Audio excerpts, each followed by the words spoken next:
Calorie counts on menus are good for business as well as our health. When I walk into a Starbucks or a Dunkin Donuts these days, the calorie count on my favorite cruller or apple fritter or frappe glares at me across the aisle, and I frequently choose the lower-calorie blueberry crumb with a no-sugar latte. But the point is that I don't choose nothing. The idea that knowing what we are eating is somehow bad for business is unproven at best, destructive at worst. Do you want to know how many calories are in your hamburger or pizza or even salad? I do. Consider that we Americans eat and drink 1/3 of all our calories away from home, and this is frequently where we get into the most trouble, especially at fast food chains or pizza joints. A year ago, the Food and Drug Administration, under new leader Scott Gottlieb, delayed implementation for a year of the so-called menu labeling rule of the Affordable Care Act. The rule requires that 20 or more locations operating under the same brand offer comprehensive nutrition information to consumers and display easily seen calorie counts, where they can make a difference in terms of customer choice. The FDA has now decided to take the brakes off and the new rule will go into effect Monday. More, don't diagnose our president. Diagnose our enemies instead. More, can Amazon help us shrink healthcare bureaucracy? As a doctor I hope so.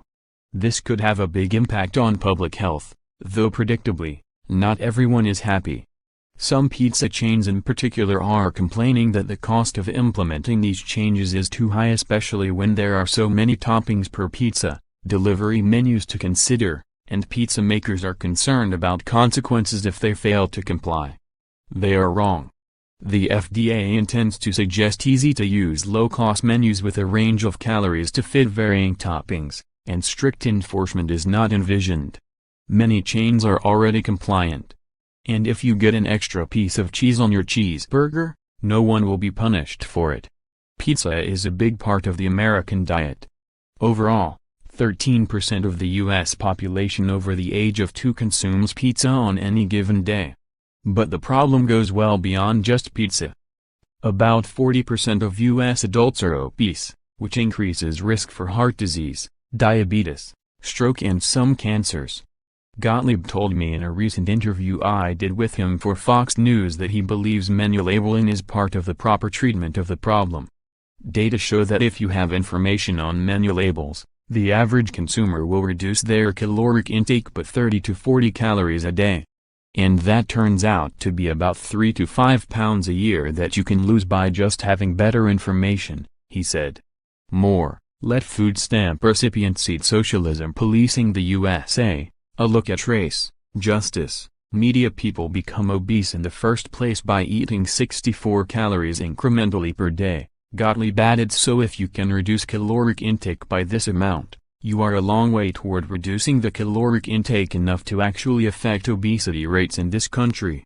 I questioned the FDA commissioner on his views that menu labeling is actually pro-business.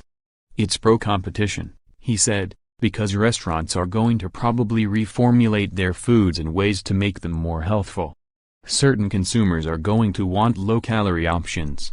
You know, some consumers are still going to opt for the high-calorie option, but they'll know what they're getting. Gottlieb is right, both from the point of view of the public right to know, as well as the need for a future where businesses compete to make us healthier rather than sicker. More and more we are studying the health effects of food on our bodies. Food is a medicine. Food keeps us well, but it can also make us sick. Gottlieb helps us to remember why the word food comes before the word drug in the name of the FDA. Mark Siegel, a member of USA Today's Board of Contributors and a Fox News medical correspondent, is a clinical professor of medicine and medical director of Doctor Radio at New Longoni Medical Center.